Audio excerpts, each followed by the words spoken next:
Pewarnaan bakteri dan jamur memudahkan kita untuk mengidentifikasi struktur bakteri dan jamur itu sendiri. Untuk metode pewarnaan bakteri dan jamur sangat banyak sekali jenisnya. Untuk pewarnaan bakteri biasanya menggunakan teknik pewarnaan gram dan juga Zell-Nelson. Untuk pewarnaan bakteri, untuk alat dan bahannya bisa dilihat ada lampu Bunsen, ada objective glass, ada alat tulis untuk menandai preparat agar tidak tertukar, ada jarum OC, ada bakteri nanti yang ingin diwarnai dan diidentifikasi, dan juga zat pewarna. Kalau yang ini merupakan satu set zat pewarna untuk metode pewarnaan gram. Terdiri dari kristal violet, ada gram iodin, ada alkohol yang bersifat asam aseton, juga ada larutan zat warna lawan atau counter stain, bisa berupa sulfanin atau karbofuksin. Jadi untuk pertama-tama lakukan objek glass ini ditandai menggunakan alat tulis. Selanjutnya objek glass tersebut diberi tanda di bagian tengah bagian belakang sebagai tanda tempat nanti bakteri ditempatkan. Selanjutnya memanaskan jarum OC agar jarum OC-nya steril. Dipanaskannya juga menggunakan lampu Bunsen yang dinyalakan sehingga bisa dilakukannya fiksasi sehingga jarum OC-nya itu steril, dan itu harus tampak efek merahan pada jarum OC-nya itu, yang artinya fiksasinya berjalan baik. Selanjutnya pemindahan bakteri ke objek glass menggunakan jarum OC yang sudah difiksasi tadi.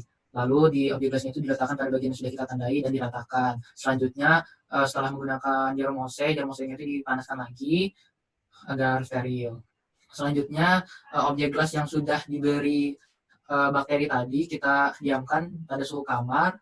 Setelah itu kita fiksasi preparat yang sudah diisi bakteri tadi dengan cara melewatkan objek glassnya itu di atas api yang nyala pada lampu Bunsen sebanyak 2-3 kali. Tujuannya agar bakteri dapat melekat dengan erat dengan objek glass, karena pada saat pewarnaan nanti ada proses bilas dan juga kontak dengan zat-zat cair, sehingga fiksasi ini memungkinkan bakteri tetap melekat pada objek glass dan tidak ikut terbilas dengan cairan-cairan zat warna nanti.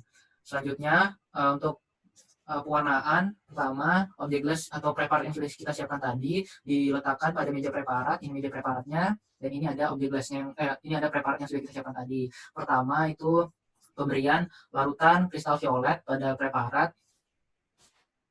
Ya, lalu dibiarkan atau didiamkan selama 1-2 menit agar zat warna kristal violetnya ini dapat berikatan dengan baik dengan sel-sel bakteri. Selanjutnya dibilas menggunakan air agar zat-zat warna yang tidak berikatan dengan sel bakteri dapat dibuang. Selanjutnya pemberian gram iodin yang berfungsi meningkatkan afinitas bakteri terhadap zat-zat warna kristal violet tadi agar tidak mudah luntur zat warnanya, dan bisa didiamkan 30 detik sampai 1 menit. Selanjutnya dibilas kembali.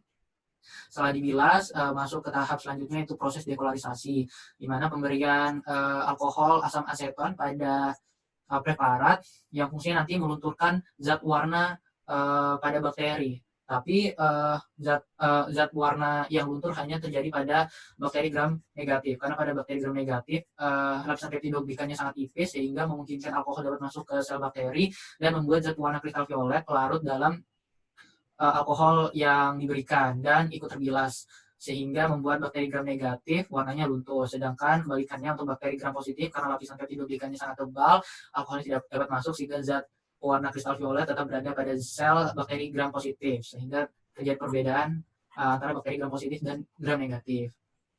Selanjutnya setelah pemberian alkohol dibilas kembali. Setelah dibilas, karena tadi zat pada bakteri gram negatif itu luntur sehingga tidak ada warna pada bakteri gram negatif. Untuk kita dapat bedakan mana bakteri gram positif dan gram negatif, diberikannya larutan sulfanin sebagai counter stain atau zat warna lawan. Bisa juga dipakai karbofuksin. Ini warnanya berbeda dengan kristal violet.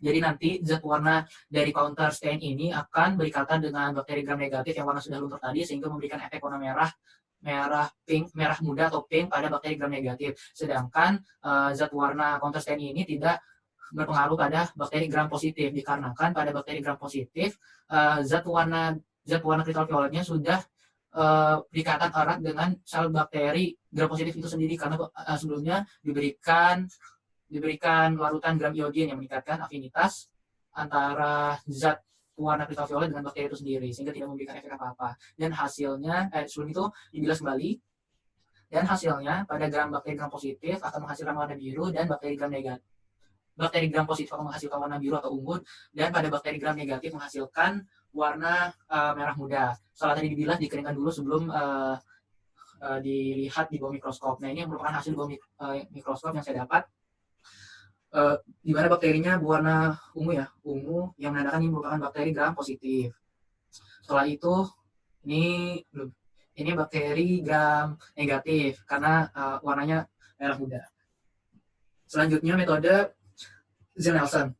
Jadi metode Zell-Nelson ini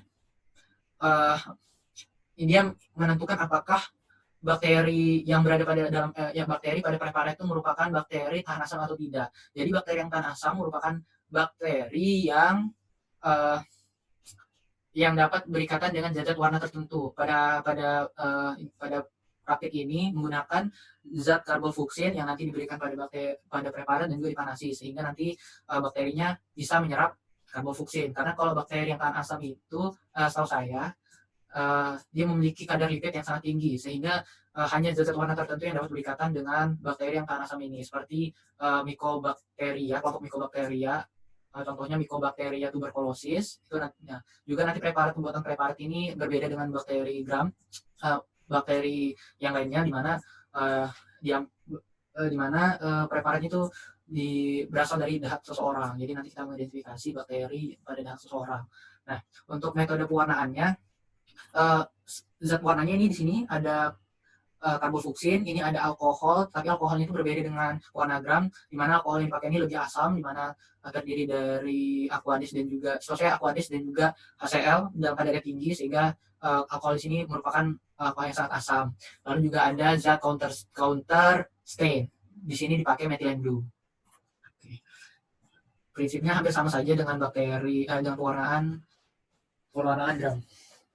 Jadi pertama, pemberian larutan karbofluksin kepada seluruh permukaan preparat ini agar zat warna karbofluksinnya itu dapat berikatan dengan sel bakteri yang tahan asam itu sendiri. Selanjutnya difiksasi atau dipanaskan sampai keluar asap.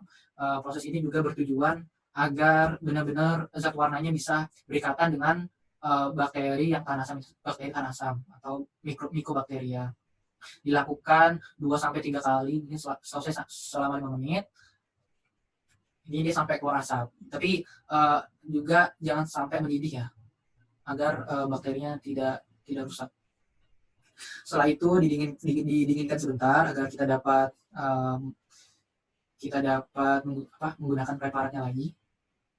Setelah itu dibilas menggunakan air sampai bersih. Setelah itu pemberian larutan kedua, yaitu alkohol yang asam tadi. Nah, jadi di sini poin pentingnya, kalau misalkan larutan asam ini kalau misalkan bakteri ini ketika diberikan diberikan oleh alkohol yang asam tetapi warnanya tidak luntur, berarti memang bakteri pada preparat ini merupakan bakteri yang tahan asam. Setelah itu dibilas kembali.